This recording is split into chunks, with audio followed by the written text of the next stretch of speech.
Hey, this is David. Today I'm going to show you how to test and replace the thermal cutoff kit on a Whirlpool electric dryer.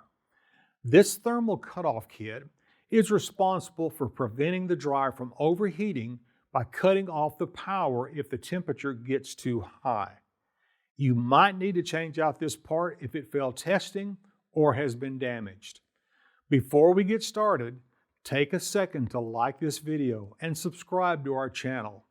Your support helps us create more repair guides to help you do it yourself. With over 2 million products in stock and the know-how to help you do it yourself, we are AppliancePartsPros.com. Before we get started, let's get our tools together. Today we'll need a 1/4-inch nut driver, a drill with a 1/4-inch bit would be even better, a multimeter, a Phillips head screwdriver, and a small flathead screwdriver. Also, please remember that safety comes first. Always remember to disconnect your electric dryer by unplugging it or switching the breaker off. Now let's get at it. Remove the 2 screws that hold the top on. Next, you will want to disconnect some of the wire connections that connect the console to the board. Lift the console up and remove it. Then remove the screws that hold the control board bracket. Working from the bottom of the front panel, remove the 1/4-inch screws at the bottom. Now remove the top screws. Remove the 2 Phillips head screws just inside the door that hold the door panel to the lint screen housing. Remove the lint screen, and while you're in the neighborhood, lift and remove the front panel and disconnect the door switch connection. Remove the front metal bracket.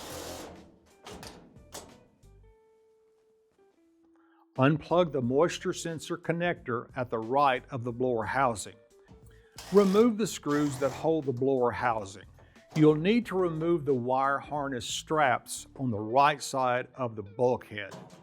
Remove the screws that hold the bulkhead on and lift it off. To gain easier access to the heater housing, loosen the drum belt and use the belt to lift the drum out.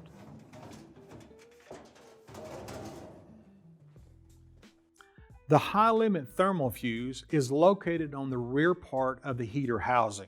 The high-limit thermal cutoff is a fuse that opens up on high heat to cut off the heating element. This typically happens if the element is shorted or the airflow is blocked off. Remove the wires and with your multimeter set for continuity, check across the 2 terminals. If there is no beep or it reads open, the thermal cutoff will need to be replaced. Take note of where the wires are connected to the 2 parts. Take pictures if needed. Remove the 1/4-inch screws and replace the 2 parts. Here's the old thermal cutoff kit, and here's the new one. If you've already got one, great. If not, you can pick one up at AppliancePartsPros.com. Install the 2 parts, securing them with the 1/4-inch screws, and reattach the wires.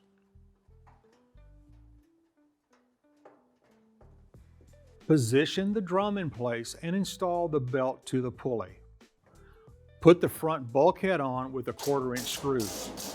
Install the blower housing cover and connect the sensor bar connector. Now install the top bracket. Make sure to push any wiring up underneath the bracket. You should be able to set the front door panel. It has some notches on the top to help hold it in position as you secure it with the screws at the top and bottom.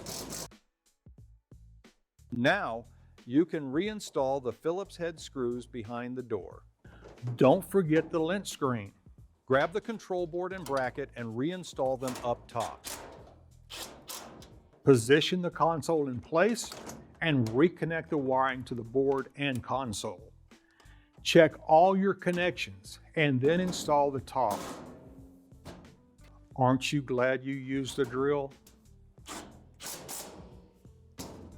Don't forget to plug the dryer back in or flip the circuit breaker back on. You made it to the end. Awesome job. And thanks for joining us today. We'd love to hear how your repair went, so drop a comment below. If you still need a replacement thermal cutoff kit, just grab your model number and visit appliancepartspros.com to order one. Most orders arrive in just a few days. While you're here, don't forget to like this video and subscribe to our channel. We've got plenty more troubleshooting and repair videos, plus all the parts you need at appliancepartspros.com. Thanks for your support, and we'll see you next time.